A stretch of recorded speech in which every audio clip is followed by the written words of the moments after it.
അപ്പോൾ നമ്മൾ ഈ വഴിയെ ഇങ്ങനെ പൊയ്ക്കൊണ്ടിരിക്കുകയാണ്. മനോഹരമായ വഴിയാണ് കേട്ടോ, നല്ല രസമുണ്ട്. ഭൂപ്രകൃതിയാണേലും വളരെ മനോഹരം. അപ്പോൾ പുറകോട്ടുള്ള കാഴ്ച ഉണ്ടോ, അടിപൊളിയല്ലേ? അപ്പോൾ നമ്മളിങ്ങനെ അടിപൊളിയായിട്ട് പൊയ്ക്കൊണ്ടിരിക്കുകയാണ്.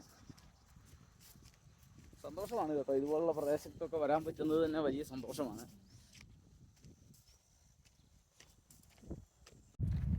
അപ്പം നമ്മൾ ഈ വഴിയെ മുൻപോട്ട് കയറി പോന്നിട്ടുണ്ട്. അപ്പോൾ ഈ ഇടവഴി, ഈ മലയിടുക്കിലുള്ള ഈ നടപ്പാതയിലൂടെ വേണം നമ്മൾ കയറിപ്പോകാൻ.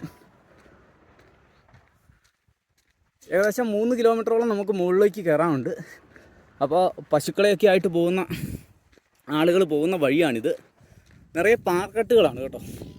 പാറക്കെട്ടുകൾക്കിടയിലൂടെയാണ് നമ്മൾ യാത്ര ചെയ്യുന്നത്. അതുപോലെ തന്നെ താഴോട്ട് നോക്കിയാൽ വളരെ മനോഹരമായ ഭൂപ്രകൃതിയാണ് നമുക്ക് കാണാൻ പറ്റുക. ഇത് കണ്ടോ, നെൽപ്പാടവും അതുപോലെ തന്നെ അതിൻ്റെ തൊട്ടടുത്തുള്ള ഒരു ഡാം, അതെല്ലാം നമുക്ക് കാണാൻ പറ്റും.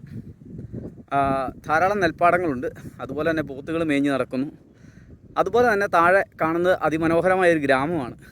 ഇവിടുത്തെ ഒരു ടിൻ ഷീറ്റ് ഓടിട്ട ഒരു സാധാരണ ഗ്രാമം. ഈ മലനിര ഇങ്ങനെ നീണ്ടു നടന്ന് കിടക്കുകയാണ് കേട്ടോ.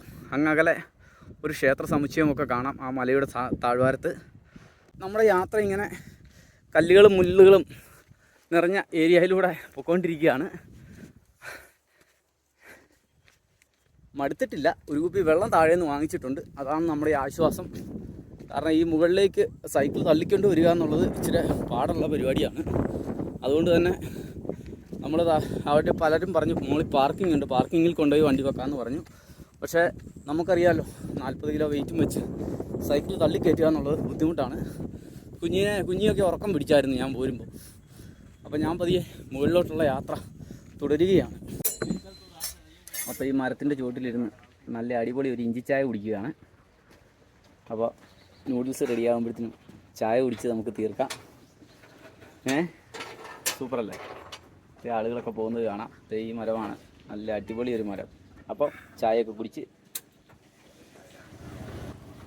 നമുക്ക് പതിയെ മുകളിലേക്ക് പോവാം. അപ്പം ഞാൻ നിന്നിരുന്ന സ്ഥലത്തുനിന്ന് ഞാൻ കുറച്ച് മുകളിലേക്ക് കയറിയതാണ്. അപ്പോൾ ആ മലനിരയും അതിൻ്റെ താഴെയുള്ള ഡാമും ഒക്കെ നമുക്ക് കാണാൻ പറ്റും. ഈ ഡാമിൻ്റെ ഒരു വ്യൂ എന്ന് പറഞ്ഞു കഴിഞ്ഞാൽ ആ മലയുടെ മുകളിൽ നിന്ന് നോക്കുവാണെങ്കിൽ ഒരു ലവ് ചിഹ്നം നിൽക്കുന്ന പോലെയാണ്. നമ്മുടെ ലവ് ഡേയിൽ പോലെ തന്നെ